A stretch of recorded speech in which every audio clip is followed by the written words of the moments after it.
کچھ عرصہ پہلے میں نے ایک تحریر پڑھی تھی۔ وہ تحریر مجھے اتنی پسند آئی کہ میں نے اسے 2-3 پڑھنے کے بعد بھی میں نے سوچا کہ آج میں اس کی ویڈیو بناؤں۔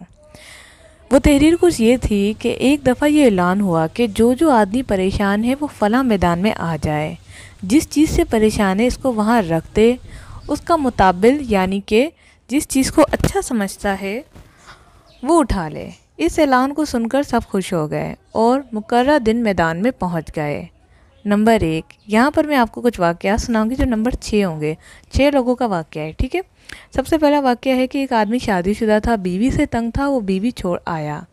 دوسرا ایک کوارا تھا، وہ بیوی کے بغیر ادھورا تھا، وہ بیوی لے کر آ گیا۔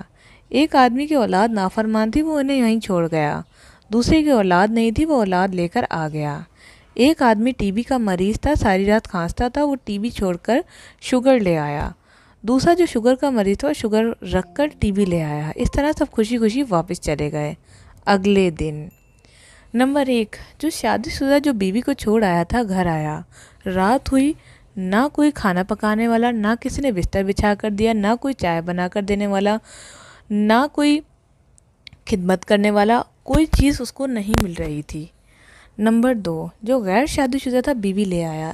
اس نے آتے ہی سامان کی لسٹ ہاتھ میں دے دی کہ یہ لے آؤ، فلاں لے آؤ۔ سارے پیسے خرچ ہو گئے، جیب خالی ہو گئی، کہنے لگا میں تو بغیر شادی کی ہی ٹھیک تھا۔ نمبر 3، جو اپنی اولاد کو چھوڑ کر آیا تھا وہ بھی اسی بات پر پیشمام ہوا کہ نافرمان تھی جیسی بھی تھی، مگر تھی تو میری اولاد ہی نہ، کبھی حال چال ہی پوچھ لیتی تھی، کبھی کوئی کام ہی کر دیتی تھی۔ نمبر 4، جو اولاد لے آیا تھا بڑا خوش تھا، لڑکوں نے آتے ہی باپ کو لٹا کر مارنا شروع کر دیا۔ اب وہ بولا میں تو ایسے ہی ٹھیک تھا۔ نمبر 5، جو آدمی ٹی بی والا تھا، ساری رات کھانستا تھا، وہ شوگر کی بیماری لے آیا، ساری رات اٹھ کر پیشاب کرتا، سردی تھی، بڑا پریشان ہوا اور کہا کہ ٹی بی ہی ٹھیک تھی، چاہے ساری رات کھانستا تھا لیکن بستر میں تو پڑا رہتا تھا، یہ بار بار کا اٹھنا، سردی میں جانا بڑا مشکل ہے۔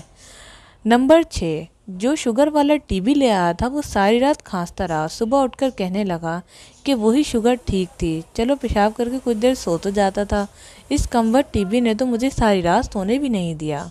بے شک انسان بہت بڑا ناشکرا ہے۔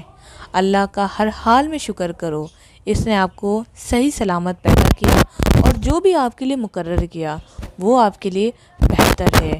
ایسے کئی لوگ میں نے دیکھے ہیں، ایسے کئی بیویاں، ایسے کئی شوہر دیکھے ہیں جو اپنی یا تو بیوی سے تنگ ہیں اور یا پھر بیویاں شوہر سے تنگ ہیں، لیکن وہ اس بات کو نہیں سمجھتے کہ جو وہ ہے، جو ان کے پاس موجود ہے وہ بہتر ہے، اللہ نے ان کے لیے وہ چیز چنی ہے۔ ہاں، اگر کچھ رد و بدل کروانا ہے تو مانگو اس رب سے جس نے یہ بھی تمہیں عطا کیا اور جو تم مانگنا چاہتے ہو وہ بھی تمہیں دے گا۔ اپنی خواہشات کو خود پہ مسلط نہ کرو۔ اللہ کی نافرمانی کر کے نہ تو دنیا میں سکون حاصل ہوگا نہ ہی آخرت میں۔ جو ملا شکر کرو، جو نہ ملا دعا کرو، اس کے علاوہ کوئی تیسرا راستہ نہیں ہے۔ آج کے لیے اتنا ہی۔ آپ کے دیکھنے کا بہت شکریہ، ضرور شیئر کریں۔ اللہ حافظ۔